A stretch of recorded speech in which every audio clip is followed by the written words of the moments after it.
Hey everyone, it's Brett from Hope to Prosper, and I'm here in Lone Pine, California, and behind me is Mount Whitney in those clouds. That's the tallest mountain in the continental United States at 14,500 feet. Anyways, I'm here at the Lone Pine Pheasant Club. I'm gonna go hunting with my brothers, and I'll catch some footage for you. This is like one of the most beautiful places in the world. There's Mount Whitney behind me.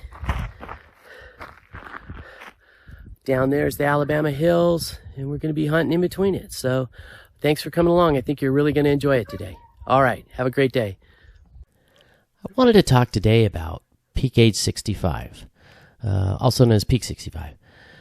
Because of the baby boomer generation, more people are going to reach age 65 per day in 2024 than at any other time in American history.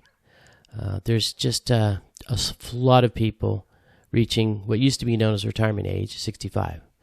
So this just means there's going to be a boom of people reaching retirement age and retiring. My oldest brother turned 65 last year, so I'm already aware this is underway, and I see more of it to come. So I'm the youngest of 4 brothers, and I also have a brother-in-law who's a couple years older than me. So out of the 5 of us, I'm the only one who's retired. I'm the youngest, and I'm retired. All my other brothers, my older brothers, they're still working away. And not so much because they have to, but because they're doing pretty well financially and they don't want to give up the high incomes they're making right now. They're kind of packing the pantry, you know. Not only are they coming up on peak 65, but they're at their peak earning years. And it's pretty hard to walk away from all that extra money. It was tough for me, and I'm sure it's tough for everybody to leave that kind of money on the table with retirement right around the corner. But time's starting to tick away, and I have a feeling they'll be joining me in a couple years, and so that'll be nice. We'll have more time to do stuff together. Let's talk about peak age 65 statistics. Okay, so first of all, baby boomers were born from 1946 to 1964.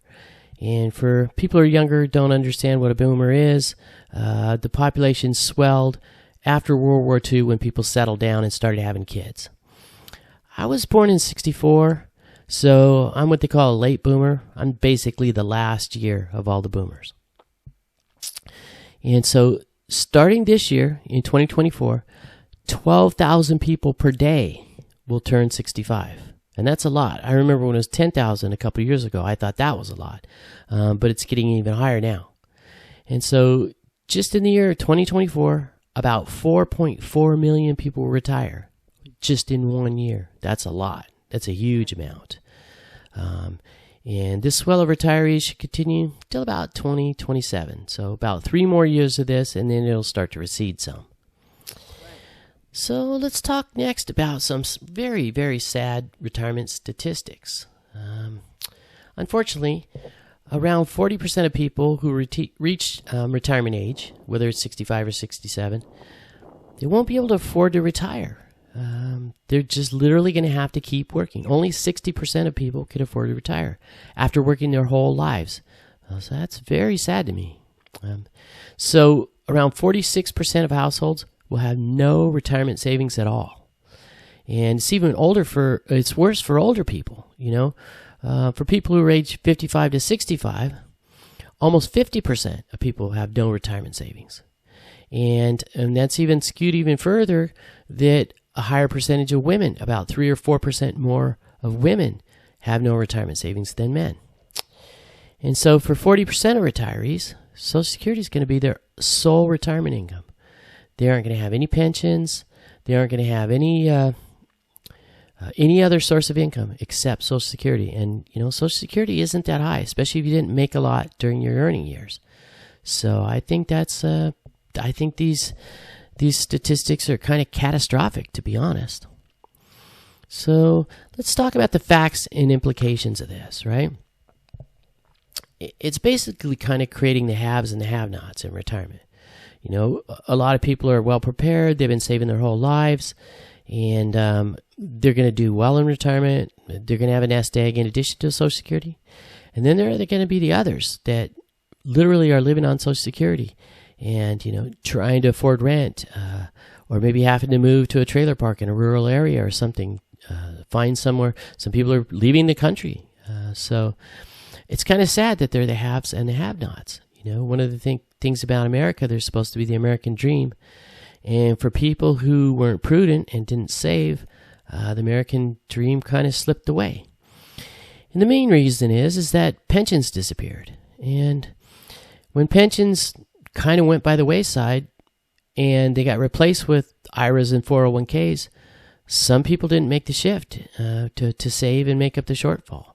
I was at a point where pensions were already disappearing, and so I was saving from an early age, but I know that people like my older brother and my mom and them, they got small pensions, so they were still counting on that stuff. But that was a tough transition. So there are a lot of tough financial decisions ahead for everybody, you know, retirees, people who are still working, the government, you know, there's tough choices coming. I'm just warning everybody now. And also with just this massive of a shift, you could almost call it a mega trend. Real estate, healthcare, stock market, they're all going to be affected.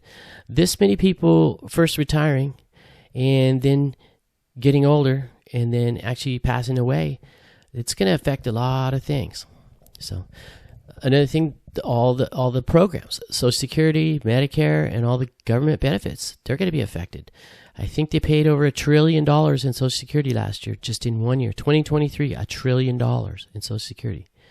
So I don't know how long that's all going to last. And so that's an ominous thing right now. This swell of people. Thankfully, it's going to go down in a couple of years, but this huge swell of people is going to affect all the government programs and all the resources as well. So another thing that's going to happen is this is going to be the largest transfer of wealth in history. I know it's going to be trillions of dollars. Trillions of dollars is going to change hands between baby boomers and younger people, Gen Xers, millennials, even people younger. So parents are going to leave. The retiring generation is going to leave their money to their children and their grandchildren, and so that's going to be a huge transfer of wealth. Their houses, their money, their bank accounts, their investments.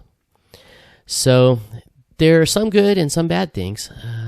There are definitely a lot of impacts and implications based on, you know, just this big swell of people, big flood of people. So in conclusion, I'd just like to say, you know, whether you're young or old, rich or poor, sick or healthy, peak age 65 is going to affect you. It's going to, it's going to cause you some grief, and it's going to have some benefit. So there's a huge flood of aging people. They have dwindling resources. Plus, they're living longer lives. And medicine's getting better. That might even increase their lives beyond what it is now. And they're requiring more health care. And health care is getting more expensive. So if you want to have a happy and comfortable retirement, you better get prepared to count on yourself instead of the government, because I have a feeling that there's going to be more and more people clamoring for less and less resources. So now's a good time to count on yourself. All right, that's all I have for you today. That's all I have. I hope you enjoyed the footage of Lone Pine. It was a beautiful, beautiful hunt. Had a wonderful time. And we will see you on our next adventure next week. Okay, thanks for coming along. Had a successful hunt. We all did really well. Had a nice meal, and we're all safe and sound. So thanks for stopping by and watching my channel. We appreciate you. I wish you all health, happiness, and prosperity. And we will see you next week on our next adventure. All right, talk to you later.